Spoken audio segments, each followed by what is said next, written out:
Tapi nggak apa-apa, ada orang pajak pun nggak apa-apa. Teman-teman, kami tidak akan memberitahu berapa income kami, tapi kira-kira bayangan kepada teman-teman, kami itu setiap tahun bayar pajak, kita kan selalu double ya, setiap tahun harus bertambah. Dan tahun terakhir ini, kami itu harus membayar 1 pajero untuk pajak kami. Ya.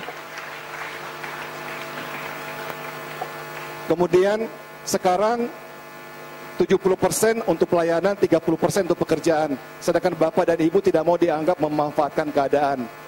Sedangkan Bapak dan Ibu mempunyai goal yang spektakuler setiap tahun. Bagaimana cara untuk menjaga komitmennya mencapai goal tersebut?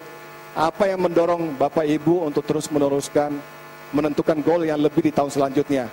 Misi dan tujuan Ibu apa? Nah teman-teman, kami mau bilang, sebenarnya kita hidup itu kita ada tujuan hidup enggak? Nah itu yang kita harus cari tahu teman-teman. Dasar dari tujuan hidup itu dari Tuhan itu luar biasa. Bahwa kita lahir sempurna teman-teman. Kita dari sperma kemudian bisa ketemu dengan sel telur. Itu peristiwa 1 dari berapa juta loh teman-teman. Jadi Anda itu terjadi bukan kebetulan. Anda itu luar biasa sempurna. Jadi Anda lahir sempurna, kemudian Anda diberikan kehidupan saat ini. Itu maksudnya nanti pada saat kembali Tuhan inginkan kita tuh jauh lebih sempurna. Nah itu yang harus ditanamkan dalam mindset kita. Kemudian yang kedua, kadang-kadang kita tidak fair terhadap anak kita. Kalau kita sudah punya anak ya. Anak kalau prestasinya kita evaluasi dengan apa? Menjadi apa? Juara, nilai kan? Tapi setelah kita masuk dalam pekerjaan, masuk dalam bisnis, kita lupa untuk menilai diri kita sendiri. Nah kita itu harus tetap menilai, harus membuktikan kepada anak kita bahwa kita juga itu bisa mengachieve sesuatu. Ya. Nah itu yang harus kita tanamkan.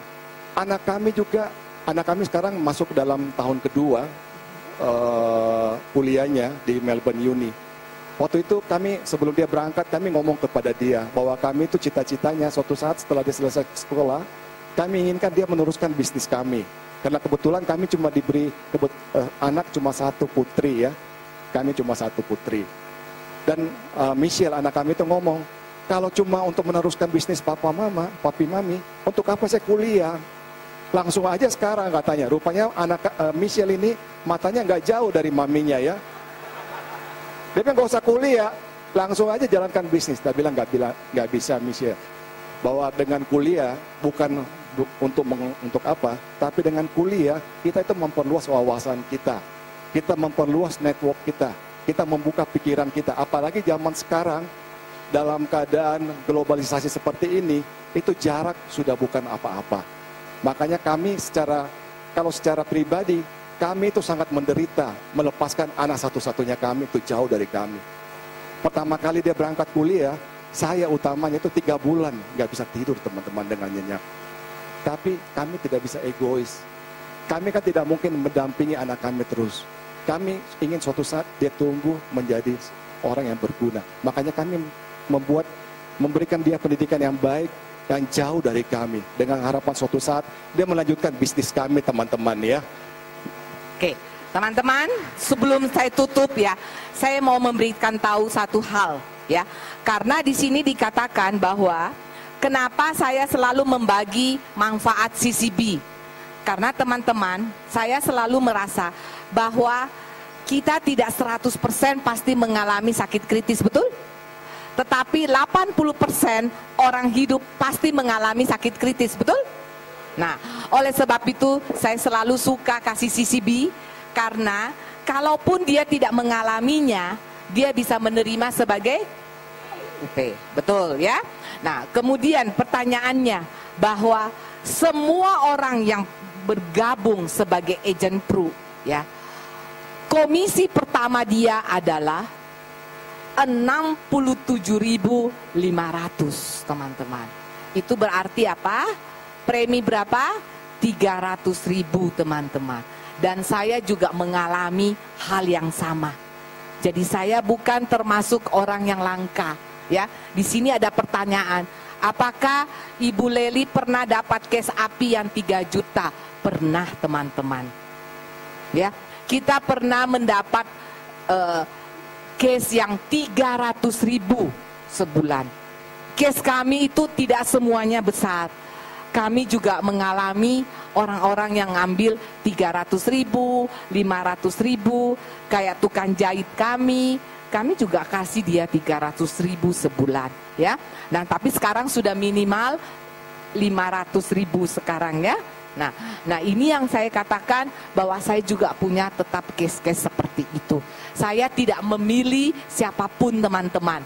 Dalam hidup ini kita harusnya tidak mengkotak-kotakan, tetapi ya kita datangin siapa saja, karena semua orang dari level bawah sampai atas itu semua membutuhkan protection, teman-teman, ya. Kemudian yang terakhir, ada kabar gembira. Link term kita sekarang itu adalah premi yang paling murah, ya. Teman-teman boleh melakukan perubahan dari UP ke Lintem, ya. Sekarang kami memberikan semuanya itu ke Lintem, teman-teman. Itu Lintem itu jauh lebih murah daripada PAA kita, teman-teman.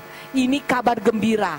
Jadi salah satu yang kita bisa bersaing kepada si biru, ya, manfaatin Lintem kita, teman-teman. Lintem kita bisa 75, bisa 85, teman-teman, ya. Dan ini yang terbaik, ya. Orang tidak perlu UP sampai 99 tahun, teman-teman.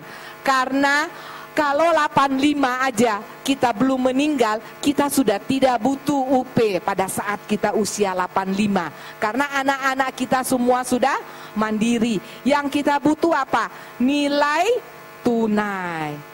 Dan kalau kita bikin Lintem sampai 85, nilai tunai kita nanti pada saat 85 lebih besar daripada UP kita. Ya, makanya teman-teman harus banyak-banyak buat proposal. Pasti Anda tahu, ya.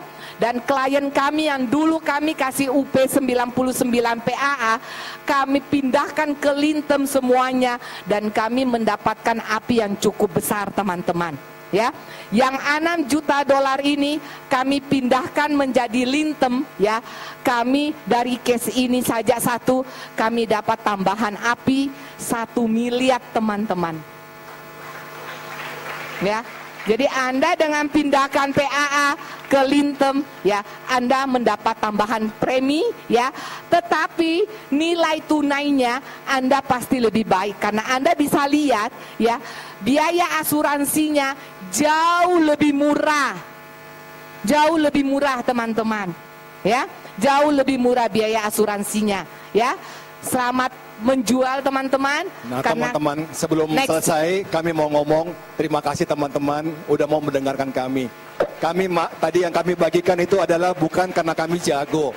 Kami hanya bagikan jatuh bangun kami dalam menjalankan bisnis ini. Semoga ini bisa memberikan inspirasi. Tapi sebelum selesai, boleh gak kami tutup dengan satu puisi? Silakan, tuh ada. Nah, teman-teman, baca gantian. Hidup perkawinan itu adalah belajar. Hidup perkawinan adalah proses, ya. Tanpa ada batas umur, tanpa ada kata tua. Bila kita jatuh, ayo kita berdiri lagi. Bila kalah, mencoba lagi. Bila gagal, bangkit lagi. Never give up sampai Tuhan berkata, waktunya pulang, teman-teman. Terima kasih, teman-teman.